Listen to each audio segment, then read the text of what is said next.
सनातन धर्म में जब हम धर्म की बात करते हैं तो गिरे हुए को उठा लेना धर्म है। कोई जो पिछड़ गया हो उसको साथ ले आना धर्म है। तो कोई भूखा हो उसको भोजन करा देना धर्म है। तो धर्म हम कहीं से भी उसको हम एक किताब की कोड लाइन में नहीं बांटते कि साहब ये कोड हो गया है, यही धर्म है, बाकी धर्म नहीं है। धर्म का निर्णय स्थिति के अनुसार, परिवेश के अनुसार, उद्देश्य के अनुसार होता है। जब हम धर्म की बात करते हैं तो धर्म का अर्थ कहीं से भी मजहब, फेथ, दीन, सेक्ट, रिलीजन नहीं होता है। धर्म का कोई अपना उपपद होता ही नहीं है। धर्म अपने आप में एक कंप्लीट पद है। बौद्धों के लिए भी जब हमने बात करी है तो बौद्ध धम्म के साथ बौद्ध का प्रयोग करते हैं, बट वह एक बात बताने के लिए, इंगित करने के लिए कि बुद्ध के द्वारा शुरू किया हुआ धर्म है। क्योंकि धर्म कोई शुरू नहीं करता है, शाश्वत है, सनातन है, तो इसको कोई शुरू नहीं करता है। पूरे ब्रह्मांड में कहीं पर भी जब विचारवान प्राणियों का जन्म होगा, वह प्राणी जो विचार कर सकते हैं, जो आगे सोच सकते हैं, जब उनका जन्म होगा या उदय होगा या प्रादुर्भाव होगा, तो उनको संयमित नियमित करने के लिए धर्म की आवश्यकता पड़ेगी। धर्म के बहुत से अंग होते हैं। अब जैसे यज्ञ होता है धर्म, जो कि स्वर्ग प्राप्ति के लिए होता है, तो वह धर्म पशु पक्षियों के लिए नहीं है, क्योंकि उनको किसी प्रकार के विचार की शक्ति नहीं होती है कि इसमें हम कौन सा विचार करेंगे, कौन सा यज्ञ करेंगे, कौन सा स्वर्ग करेंगे। लेकिन धर्म का अर्थ कहीं से भी केवल यज्ञ नहीं होता है। यज्ञ एक विशेष धर्म है। उस विशेषता को हम केवल के रूप में देखते हैं। मैं एक उदाहरण देता हूं। ब्रज में भगवान कृष्ण जब बड़े हो रहे थे तो इंद्र की पूजा होती थी और इंद्र के लिए यज्ञ होता था। भगवान ने पूछा, एक बालक पूछता है कि हम इंद्र के लिए पूजा और यज्ञ क्यों कर रहे हैं। अब आप ध्यान दीजिए, यह विशेषता सनातन धर्म की है। एक बड़ा बूढ़ा नंद बाबा बैठे हुए हैं, लेकिन एक छोटा बच्चा कह रहा है, क्वेश्चन कर रहा है, जिज्ञासा कर रहा है कि ऐसा हम इंद्र के लिए यज्ञ क्यों कर रहे हैं।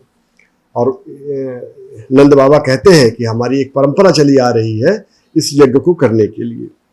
फिर छोटा बच्चा कहता है कि इस गोवर्धन पर्वत पे हमारी गौएं चरती हैं, इस गोवर्धन पर्वत से हमें सभी जड़ी बूटियां मिलती हैं, इस गोवर्धन पर्वत से हमें खाने का सामान मिलता है, और जब भी प्रलय या बाढ़ आता है हम इस गोवर्धन पर्वत पे अपनी जान बचाने चले जाते हैं। तो इस गोवर्धन पर्वत की पूजा हम क्यों न करें। सनातन धर्म की विशेषता यहीं पर दिख रही है कि एक बच्चे की भी बात सुनी जाती है। उस बात जो कही जा रही है, उस बात का उद्देश्य क्या है देखना पड़ता है। ऐसा नहीं कि कोई एक बहुत बड़ा व्यक्ति या शंकराचार्य कहेंगे उसी की बात सुनी जाएगी। सनातन धर्म सबकी बात सुनने की अनुमति देता है और कहता है कि बात का उद्देश्य देखो। और नंद बाबा उस उद्देश्य को मान लेते हैं और गोवर्धन की पूजा होती है। यह बात और है कि इंद्र को उसका बुरा लगता है, पौराणिक कथाओं में आता है, और प्रलय ला देता है, गौओं के ऊपर संकट आ जाता है। और सबसे अच्छी बात यह होती है, जब वो संकट दूर होता है तो गौओं ने इंद्र को अपना इंद्र मानने से मना कर दिया और कहती है कि अब से नारायण तुम ही हमारे इंद्र हो। और तब से भगवान का एक नाम गोविंद भी पड़ गया और गोविंद के रूप में जाने गए। तो सनातन धर्म में हम किसी भी जगह पे रिजिड नहीं हुए हैं कि ये रिजिडता है, ये चीजें हैं, यही वस्तुएं हैं, यही करना है, नहीं है। देश काल परिस्थितियों के अनुसार हम चीजें बदल देते हैं। जैसे कि गाली बकना अधर्म है, अपशब्द कहना अधर्म है, पर विवाह में और होली में धर्म बन जाता है। तो वह क्रिया जो कि बाकी समय पे अधर्म थी, वह विवाह और होली के समय धर्म बन जाती है। जुआ खेलना निषेध है, इसको हमारे यहाँ जुआ दुष्ट क्रीड़ा को निषेध किया गया है, पर दिवाली में उसकी अनुमति दी गई है। दिवाली में आप एक शुभ काम करने के लिए उसको, तो हम क्रियाओं में कभी धर्म अधर्म नहीं देखते हैं। देखते हैं कि कौन सा प्रयोजन है, कौन सा पर्व है और उसका उद्देश्य क्या है। तो हमारे धर्म की हम जब ईश्वर की बात भी करते हैं तो हमारा ईश्वर कोई एक सातवें आसमान पर बैठा हुआ चाबुक चलाने वाला नहीं है कि कोई जजमेंट दे रहा है। हमारा ईश्वर सत्य भी बोल सकता है और सत्य भी बोल सकता है। वह मिट्टी खा करके माँ को कह सकता है कि मैंने नहीं खाया, और भाई को बोल सकता है खा। तो सत्य भी है और असत भी है, सत असत भी है, सत असत से परे भी है। वह गोपियों के कपड़े चुरा सकता है और वो द्रौपदी को कपड़े दान दे सकता है। तो कपड़े चुराना और कपड़े दान देना भी उसको आता है। ब्रह्म में सब कुछ निहित है। वेदों में ब्रह्म की जैसी व्याख्या करी है कि ब्रह्म के अंदर सब कुछ सन्निहित है, कृष्ण के अंदर वो सभी चरित्र दिख जाते हैं।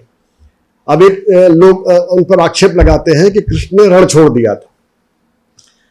जब कंस का वध हो गया था तो जरासंध बार बार उसके बाद मथुरा पर आक्रमण कर रहा था और मथुरा के आक्रमण करके मथुरा वासियों को संकट दे रहा था। पर जरासंध का पूरा उद्देश्य श्री कृष्ण से शत्रुता थी। जरासंध न तो गौओं की हत्या कर रहा था, न मथुरा वासियों की हत्या कर रहा था। भगवान ने एक मीटिंग बुलाई और कहा कि देखो, वह धर्म के विरुद्ध नहीं जा रहा है और वह राज्य के विरुद्ध भी नहीं जा रहा है। वो कब्जा करके राज्य का अतिक्रमण भी नहीं करना चाहता है। उसकी शत्रुता केवल मेरे से है। लीला के रूप में भगवान चाहते थे कि ये सारी विद्रोही शक्तियों को इकट्ठा करेगा तो मैं बाद में सबका एक साथ सफाया कर दूंगा। लेकिन यहां पर भगवान ने कहा कि युद्ध व्यक्तिगत कारणों से युद्ध नहीं होना चाहिए, उसके लिए धर्म की रक्षा होनी चाहिए। यदि स्त्रियों की वो इज्जत लूट रहा होता, यदि वह गौओं की रक्षा नहीं कर रहा होता या गौओं को संकट दे रहा होता, वह धर्म कार्यों में अड़चन डाल रहा होता, तो हम उससे युद्ध करते। इस प्रकार उन्होंने जो रण छोड़ा, तो रण करना भी धर्म है और रण छोड़ना भी धर्म है। उन्होंने वहां भी धर्म की स्थापना करी।